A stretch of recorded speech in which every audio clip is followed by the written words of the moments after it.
নমস্কাৰ, মই বাস্তু কনচালটেণ্ট অৰ্পণ দত্ত। আগতে আমি সকলোৱে কওঁ যে ঘৰত নিমখ দি মুচিব লাগে। হয়, নিমখ দি মুচিলে ভাল। লগতে মই আজি আৰু এটা উপায় কৈছোঁ, সেইটো কৰি চাব। সেইটো কৰিলে বহুত সুফল পায় আৰু নিগেটিভিটি ঘৰৰ পৰা নাইকিয়া হৈ যায়। সেইটো হ'ল, আমি সকলোৱে যেতিয়া ঘৰ মুচো, মাহেকত 2 দিন বা সপ্তাহেকত এদিন আমি নিমখ মিলাওঁ। ঠিক আছে, নিমখৰ উপৰিও আমি আৰু এটা বস্তু মিলাব পাৰোঁ।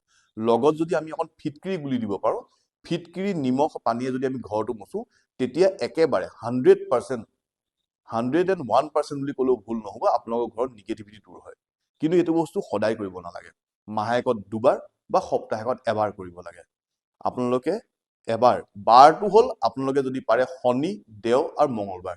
এই 3টা বাৰত আপোনালোকে যদি 3টা বাৰত নহয়, এই 3টা বাৰৰ কোনোবা এটা বাৰত যদি আপোনালোকে চিলেক্ট কৰি লয় যে অমুকটা বাৰত আমি মুচিম, সেইটো হ'ল ঘৰ মুচা পানীত সেইদিনাখন লাইজল বা আমি যদি কিবা দিওঁ সেইবোৰ দিব নালাগে। পানীত চিম্পলি অকণমান নিমখ আৰু অকণ ফিটকিৰি গুলি দিব আৰু সপ্তাহেকত এবাৰ বা মাহেকত 2 বাৰ এবাৰ মুচি চাব, ঘৰখন খুব পজিটিভিটি হ'ব। ধন্যবাদ।